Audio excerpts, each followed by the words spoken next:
Alright, what's up, Pungos? Andy with Allgamesplayed, excited to continue on this journey of Elder Scrolls Blades. I appreciate all of the support for my first video. It was kind of clickbaity. A lot of people haven't been too happy about that, but it was a fail of a release, to say so myself. It felt like they were trying to play it super safe because of Fallout 76. And also, a few years ago when they released the Elder Scrolls Online, that was a debacle. If you guys didn't know about that, then I recommend that you Google it. But, you know, they played it super safe, and they restricted the amount of people that could join Elder Scrolls Blades. And finally, yesterday, when I was literally at the restaurant with my wife celebrating our 10-year anniversary, they decided to give me access, and they didn't even send a notification, even though in the screenshot it says, look forward to your notifications. A little disappointed here, Besadia, but nonetheless, we have definitely played a lot of this game, and I'm going to give you a little tutorial. I've captured about an hour of content, and I'll surely make sure that you guys don't have to watch through all that. If you want to, I'd appreciate it. Let me know down below in the comments if you want me to do a playthrough, but I was going to do a basic tutorial of how to play this game, and let's get started. Just for your information, I am level 3. This is what I look like at the very beginning, and here's the splash page. Once you jump into the account and link your Besadia account, you're actually going to have to accept their end user license, the EULA, and then download about 1 GB of the game. It didn't take me too long, but if you have poor Wi-Fi, this could take you a bit. Oh, sorry. I forgot. You guys probably don't want to watch this. By the way, you've been warned, there will be spoilers. There will be spoilers, so if you want to play this on your own, it's pretty straightforward. But for those who don't have access to it, here, enjoy. Okay, let's talk about first and foremost movement and gameplay. There's 2 different ways that you can play this. You can tap, and it'll walk for you to wherever you tap. Or you can actually use an on-screen joystick that if you long press on the left side, the left joystick will show up. And then on the right side, if you long press, your camera joystick will show up as well. It's not that intuitive, I'm telling you. They need to update it.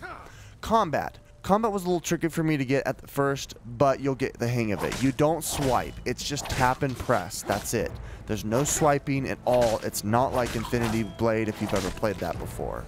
So you'll just long press until you see the circle go yellow, then you let go and it'll swing. Now, you're probably thinking, how do I loot bodies? The loot just appears on the surface. You don't click on a body and loot it. Alright, let's talk about blocking. On the left-hand side of the screen, you're going to see that there's a shield. Go ahead and press it when you want to block an attack. You can usually get about 3 attacks in before they swipe. You do want to get 3-hit combos, as there are daily achievements to unlock that specify combo hits. Got him.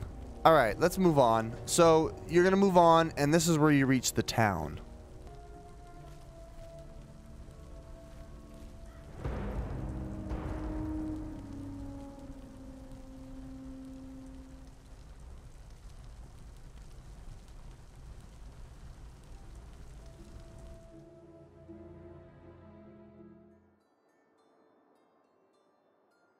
So much for a cinematic introduction to your town. Jeez. Anyway, you've got this town where literally everything is broken up and you're going to rebuild it. So that's a main aspect of this game. You're going to be rebuilding your town through gathering resources, through leveling up, through meeting people and saving people on quests.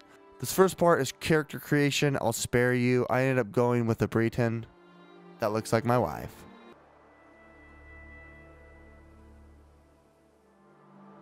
Alright, so let's talk dungeon crawling. The majority of the game is literally you taking quests on and crawling through dungeons, just like you would in Skyrim. It's actually quite fun. So this guy, Joris the Elder, he is going to be sending you on your first quest. You go to the top of the screen, you tap quests, and then you can go and you can start your quest. Today we're going to be doing rescuing the town folk. There's a couple of townspeople that are trapped. So just like you did at the very beginning when you were going through the forest, you just tap to go where you want to go. And you kind of just look around. There aren't very many things to gather literally in dungeons like you would typically in Skyrim. There's basic items like health, resources, and then quest related items. This can be like salts, limestone, ingots, that kind of thing. Make your way downstairs and we find our first enemy. These rats are pretty easy, just like they are in the game. And you'll notice a blue little wisp that's going through. That's called Clairvoyance. It can be toggled off. It's basically your guide, your map. It tells you where to go. Also, to note, each dungeon has a secret. You'll want to look for that. You basically unlock secrets by finding hidden levers that are glowing.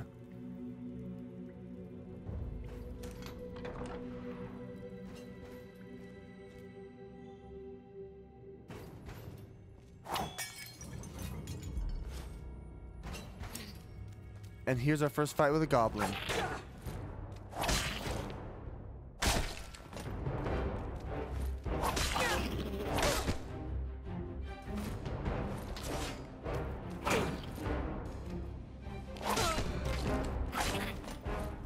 Man, that was a struggle. You're seeing there that I'm still struggling with the mechanics of the gameplay. I haven't quite gotten the tap, but you'll get it. Okay, let's talk treasure. A main gimmick of this game is treasure chests. As you're going through dungeons and also as you're completing quests, you'll be rewarded with treasure. This is the biggest gimmick of the game, and this might be the most frustrating because this is where microtransactions come. If you notice, there's a treasure chest there. When you get it, you find a chest, and these are just like loot boxes. Unfortunately, there's loot boxes in this game. You can buy them or you can wait behind a paywall. It's really unfortunate. Most of the basic chests only require a few seconds. Anything above silver require a couple of hours. It's so annoying. This also introduces the premium currency. These are these emerald gems. Now, obviously, you don't have to buy them. You will get a tiny drip feed of these gems, but you can buy them obviously as well. Now, this is going to be the most infuriating for big, longtime fans of the series. Unfortunately, this is just something you're going to have to deal with. This is how they pay for the game.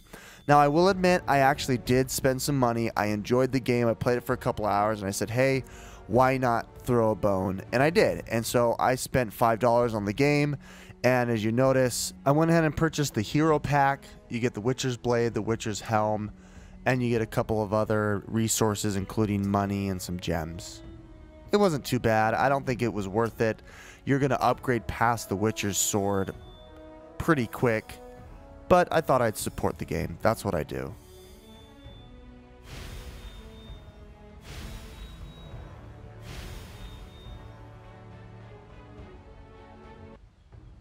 Dang, I don't look too bad if I say so myself. Alright, well, let's go ahead and finish the rest of the game. Let's go ahead and talk about now the town and how you go ahead and upgrade it. So here's the town. Here's what it looks like.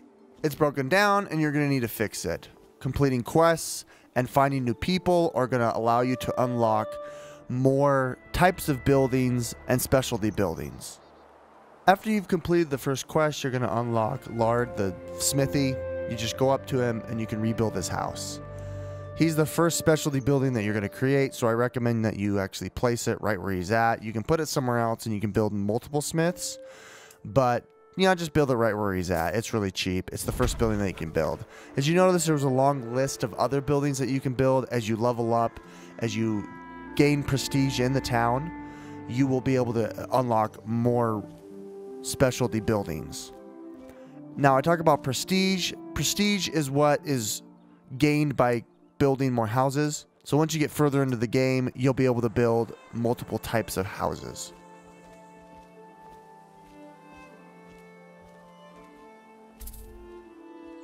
There it is. And there's the smithy. There isn't anything too exciting here. I haven't even spent a single dime at this guy because all of his items aren't that strong. Now, if you're playing the game without using any gems or buying anything, this is where you're going to want to incrementally upgrade, and you're going to be able to buy and craft multiple types of weapons. Jobs. Let's talk about jobs. So there are daily quests, and you can go to the job board, which is up at the top by the town hall. There's two main job quests that are daily, and then there's little piddly ones that you can do. These dailies give you mystery chests and more resources. The other ones are just income earning. And then here are your challenges. As I told you, there's a couple of challenges there that you'll do as you play the game. Well, that's basically it. The last thing that I wanted to talk about is leveling up. I haven't addressed leveling up yet. Alright, upon leveling up, and I'm not going to show it here, but you're going to be asked to increase your magicka or your stamina by 10, just like you would in Skyrim. In addition to that, you're going to be rewarded skill points. These skill points will be used in your skill tree, and there's 3 different types of skill trees. Spells, perks, and abilities. Just as it sounds, spells allows you to cast spells, perks will give you resistances, and abilities will give you hand-to-hand combat type of things. I unlock the power attack, and then you equip it, and then that symbol will show up on your screen when you attack. Same thing with spells. If you unlock a spell, on the left-hand side by the shield, there'll be the spell that shows up when you're fighting.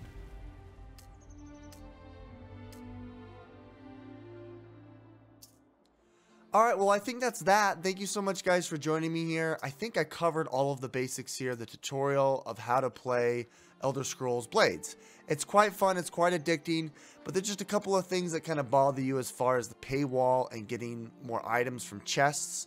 Chests was always an awesome thing in Skyrim, and unfortunately they're taking away that from you, from getting awesome items behind a paywall. That's just the reality of it. But if you like town management, if you like building an economy, I think this is definitely the game for you. I'm going to continue playing it. If you want me to continue doing a playthrough, or if you want me to play specific quests, or show you which I guess items that I've gotten, let me know down below in the comments below. I'd appreciate it. Other than that, hit like if you like, guys. Subscribe if you want to see more. Make sure you hit that bell for the notifications. My name is Andy. This is Allgamesplayed. Signing out. Goodbye.